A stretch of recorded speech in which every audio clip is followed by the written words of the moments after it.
बहुत सारी ऐसी वीडियोस सामने आई हैं कि दिल दहल जाता है, बड़ी तकलीफ़ होती है कि लोग डंकी लगाते हैं और रास्ते में मार दिए जाते हैं या मर जाते हैं। अभी रिसेंटली भी खबर आ रही है कि कश्ती डूब गई जिसमें बहुत सारे लोग मर गए।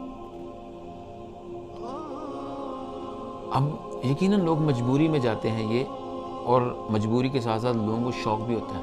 बहुत छोटी उम्र के लड़के होते हैं। अब सारी बात है, इनके वालिदैन तो नहीं चाहते होंगे, वो उनको इंसिस्ट करते होंगे, तंग करते होंगे, और बाद में घर में क़यामत आ जाती है।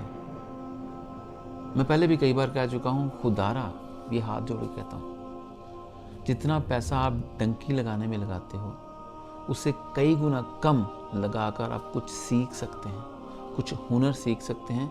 उससे अपना इमेज बना के, अपने आप को प्रॉपर किसी पोजीशन पे ला के, अपना स्टेटस बना के आप वीज़े अप्लाई करके भी जा सकते हैं। और जब आप वीज़े अप्लाई करके जाएंगे तो आप वहाँ रहेंगे नहीं, दुनिया देखेंगे, एंजॉय करेंगे, वापस आ जाएंगे। जब आप टंकी लगा के जाते हैं आप वहाँ पे फंस जाते हैं, जैसे चूहा खिड़की में फंस जाता है। ये मैं पहले भी कह चुका हूँ, फिर कह रहा हूँ, क्योंकि वीडियो सामने आती हैं, बड़ी तकलीफ़ होती है। एक शख्स दुनिया से जाता है तो पीछे पूरा ख़ानदान बर्बाद हो जाता है।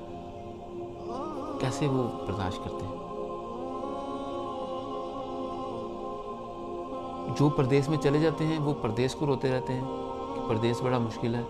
जो घरों में होते हैं उनको शौक़ होता है कि जी बस हम बाहर चले जाएं। यकीनन इसमें हमारे निज़ाम का फेलियर है, बदकिस्मती है कि हमें जहल रखा गया, हमें गिरा हुआ रखा गया कि हमें बाहर की दुनिया ग्लैमरस लगती है, स्पेशल लगती है, बड़ी लगती है, और उसके चक्कर में हम अपनी जान भी खो देते हैं। कुर्बानियाँ, ज़मीनें, ज़ेवर, इज़्ज़त तक बेच देते हैं। बड़ी तकलीफ़ होती है। खुदारा अपने आप को एजुकेट करें, अपने बच्चों को एजुकेट करें, उनको कुछ सिखाएं, कुछ हुनर सिखाएं, उनका स्टेटस बनाएं, स्टेटस बना के उनको बोलें वीज़े अप्लाई करो, अप्लाई करके दुनिया घूमो। तकलीफ़ हुई है ये सारी खबरें देख के। अल्लाह ताला रहम फरमाए। अपना ख्याल रखिएगा।